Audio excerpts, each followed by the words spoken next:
Hello 4-Hers! My name's Betsy if you don't know who I am. I'm the leader of the Rabbiteers in Westchester County, New York. This video is kind of going to be on how to make a project book because it's coming to that time of year where the showcase is in about 2 months and everybody's scrambling to do their project book. Some people aren't really sure, so I'm just going to help you out. I'm kind of going to use as a guide a couple of different tools that I had. This is a project book from when I was a youth participant. It's kind of on the thick side. It probably could have been a little bit bigger if I really probably spent more time. I was about 12 when I did this, so probably wasn't the most important thing in my life at the time.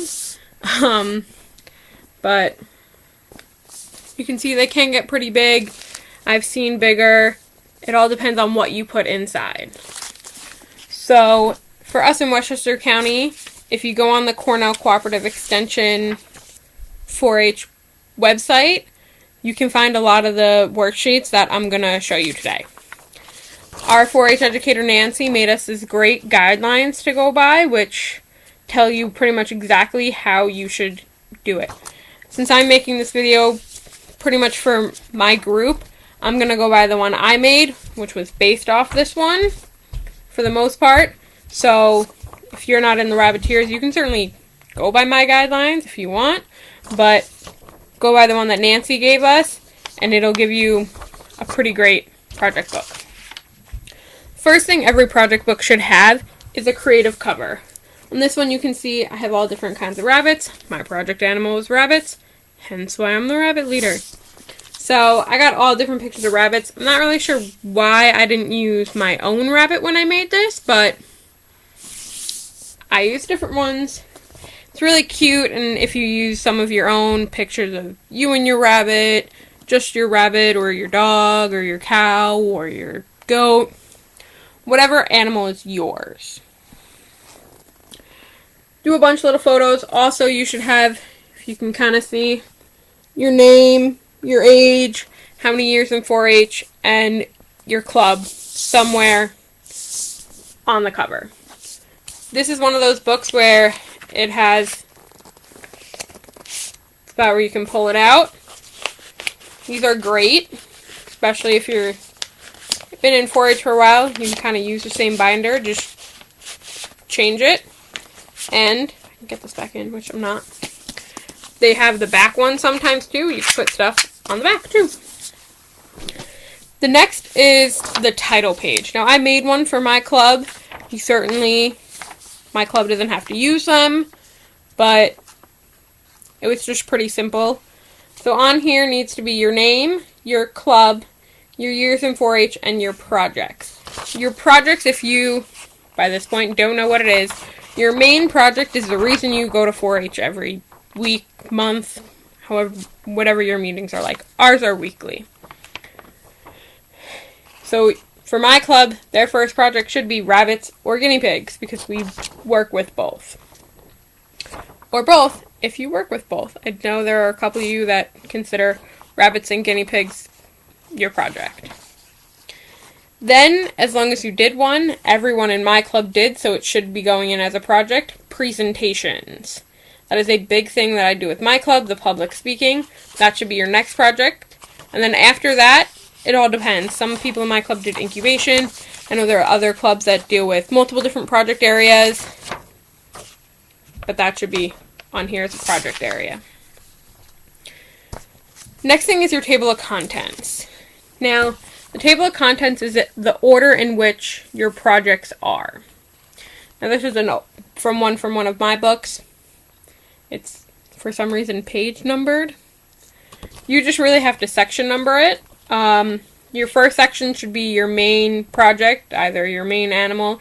If you do 2 animals, if there's one you work with more, put that one first. If it's equal, it doesn't really matter.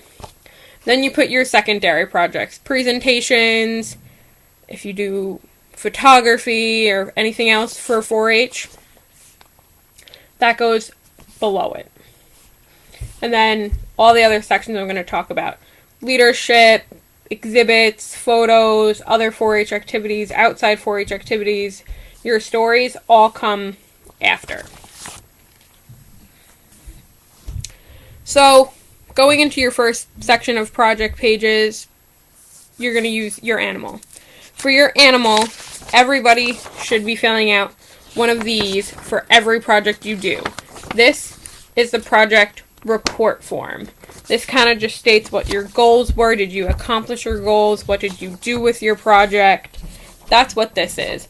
I'm going to do another video on how to fill these out because there's one for youth participants 8 and up, and there's one for them that are under 8. These are the Cloverbud project report forms. They're a little different. They give you a little more room to write since you guys don't sometimes have the neatest handwriting. But it's still, they have the same generic goal. Now, in addition to that, you need your project record form. There's a report form and a record form. You need both, especially for animals. This kind of just is about your animal, what you feed your animal, what health record for your animal for the year, supplies you needed for the year, what your animal looks like. I'm also going to do a video on how to fill this form out. Probably going to do them both together. These are for animals and other projects like photography, healthy living, entrepreneurship, citizenship, those kind of projects. If you did presentations, you don't need one of these. You only need one of these. You need one of these for every project, but these for your main projects, your animal projects, your photography, your healthy living, stuff like that, depending on what the project is. In addition to that, you can put in lessons. I suggest, highly, highly, highly suggest, getting these clear plastic pages from Walmart, Kmart, Staples, Office Max, wherever you go to get like school supplies. You're going to find these. Every piece of paper should go in one of these because if not, if you hole punch it, they can rip out easily. People are going to be looking through these books. You're going to lose pages. But if you put them in these, they're not going to get lost. I highly suggest getting a whole bunch of these. Putting in lessons, anything you got about your project animal this year, all that fun stuff. Anything else you can put in there. If you did shows for your animal, they can go in there. Pictures about your animal, all that kind of stuff. For presentations, put in pictures. If you did the trifold board or a foam board or a poster board, put in a picture of it. If you did a PowerPoint or slideshow of some sort, print out the slides and put them in protectors and put those in.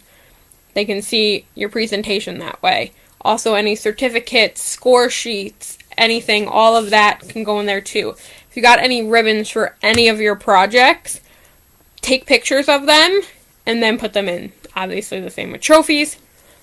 Take pictures. Don't put the actual ribbon in because then you might lose the ribbon and then you're going to be sad because you got an accomplishment, you want a ribbon, but you put it in your book and it fell out because they don't hug tightly to the sheet protector.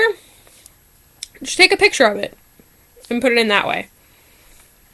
After all your project pages is leadership experiences. I know in my club, some of my older girls help out some of my younger girls. Or boy. I do have one boy. Those kids that help out can do a leadership experience. They can write a little blurb in their book in a separate section labeled leadership about their experiences in that role for the year. After that is exhibits. Anything you're entering into the fair or the showcase. If you're entering in your presentation, you can put a picture of that in there. If you're doing slides, if you had a slideshow, just take a picture of it together as a booklet, and then just you write a blurb underneath. I'm entering this in the fair. This is this. That's great. At my club this year, we did prep aprons for showing, because that's one of the things they use in rabbit showmanship. They can enter that in. It's wearable art. Put that in. After that is photo pages. Photos of anything in 4-H for the year. Meetings, you working with your animal, events, all that can go in there. I suggest captioning and labeling photos. Funny captions are really cute. The next thing is other 4-H activities. Now, in our county, they made this great project information and activity log for you guys, and you just put in the events you did. Dairy days, dog shows, rabbit days, parades, Memorial Day, Holiday Lights Parade, New York State events, State Fair, Star, Career Explorations, Capitol Days, March Madness, Animal Crackers, all of that can go here. If you got a certificate of participation from your leader or from someone for those events, put those in as well. You can put pictures in there. You can put 4-H public relations, how you've represented 4-H, just write a little story about it. Community service, if you did a community service in your club, those are great. The next thing is outside 4-H events.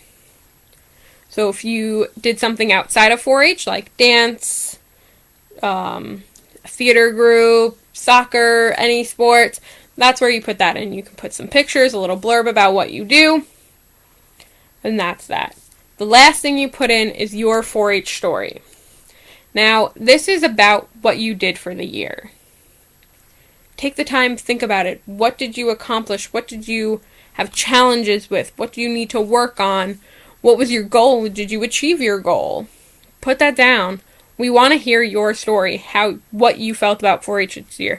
The book is great, but in that page, 2-page, whatever you do, I wouldn't suggest going over a page. It gives the person judging your book a sense of who you are. I've hoped a lot of these tips can help. I'm just going to briefly go over the outline once again, just really quickly.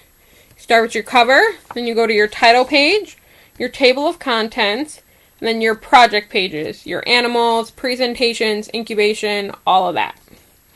Then you go to, I went to leadership, and then exhibits and photo pages. After photo pages, I went to other 4-H activities, and then I went to outside 4-H activities, and then your 4-H story. If you have any questions or anything, find a way to contact me. Leave a comment below. If you have my email, contact me through that. I will be more than willing to answer any questions you have. I hope you guys make amazing project books. I can't wait to see them. Bye!